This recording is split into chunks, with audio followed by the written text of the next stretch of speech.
Now we start in South Africa, where the central bank wants commercial lenders involved in the rand currency rigging scandal to be held accountable. The bank's deputy governor, Daniel Mminele, says the resolution of the matter without undue delay or prolonged uncertainty was in the interest of the country's financial markets and certainly the banking system. Now, South Africa's Competition Commission last week found that more than a dozen local and foreign banks had colluded to coordinate trading in the rand and the US dollar using an instant chat room called ZAR Domination.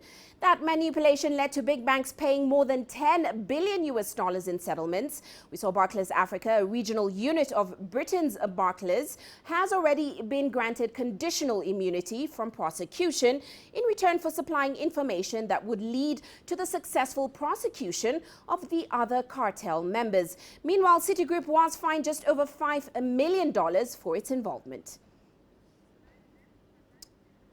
Now, joining us in Johannesburg is a commentator, Michael Treherne. He's also a portfolio manager at Vestact. Welcome to the show, sir.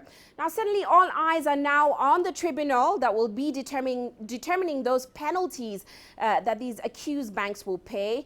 How soon can we expect to hear from them? And certainly, what do you expect in terms of the amount these banks will have to pay? Yeah, so we're not 100% sure of the duration that we still have to expect. This investigation has been going on since 2015. If we have a look at the amounts that are being paid, it's reported that Citibank's going to be paying $5 million. So I suppose that's sort of the benchmark that we're looking at here. We're not sure of the scope that each bank has been involved in, and I suppose that is what will determine the fines that each of them pay. I would expect the local South African banks that are a lot more active in our economy will probably pay bigger fines because they would have been found to be more guilty, assuming that they are found guilty at the end of this. Well, Michael, this scandal does come at a time when the banks are not on the best of terms with President Zuma, of course, with the shutting down of the Gupta linked accounts. Now, do you think we'll see the government trying to intervene further when it comes to the banks? Yeah, look, I think in this case, government and state are separate. I think the timing isn't great, but this investigation has been going on a lot longer than the Gupta-Zuma scandal with regards to the banks.